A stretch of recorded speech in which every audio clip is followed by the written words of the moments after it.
আমাদের আপত্তিটা ওই জায়গায়। আমরা চাই সেটা হলো যে যা সিদ্ধান্ত হয়েছে, যা কমিশনে ডকুমেন্ট হিসেবে রেকর্ডেড হয়েছে, সেটা বাস্তবায়নের জন্য উদ্যোগ নেওয়া হোক। দেশের সংবিধান বা প্রচলিত আইন অগ্রাহ্য করার ক্ষমতা তো আমার নাই। আমরা তাদের সঙ্গে কাজ করেছি, আমরা চেয়েছি যে একটা সর্বসম্মতভাবে কিছু একটা দাঁড়াক, কিন্তু রাজনৈতিক যে প্রেক্ষিত, সেই প্রেক্ষিতে সব ব্যাপারে সব রাজনৈতিক দল একমত হবে এটা কোনো ব্যাপার না।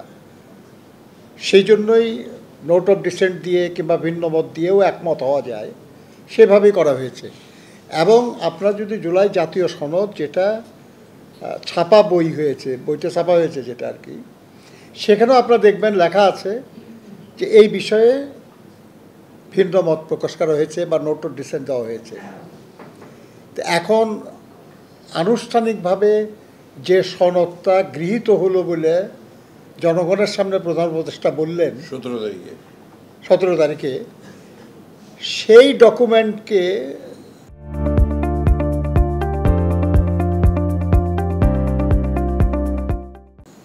একটু ডেভিয়েট করে ওখানে যা বলা আছে ওটা না রেখে, ওখানে যা বলা নাই সেটা রেখে কমিশন কিছু সুপারিশ পেশ করেছে। আমাদের আপত্তিটা ওই জায়গায়। আমরা চাই সেটা হলো যে যা সিদ্ধান্ত হয়েছে, যা কমিশনে ডকুমেন্ট হিসেবে রেকর্ডেড হয়েছে, সেটা বাস্তবায়নের জন্য উদ্যোগ নেওয়া হোক। আর কিছু টেকনিক্যাল পয়েন্টে আমরা কথা বলেছি আর কি, সেটা হলো সংবিধান কি বলে, আইন কি বলে।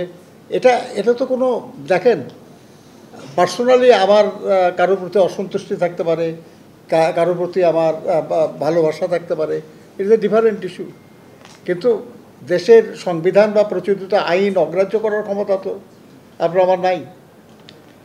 এই কারণে আমরা আমাদের মতামত ওইভাবে উপস্থাপন করা হয়েছে।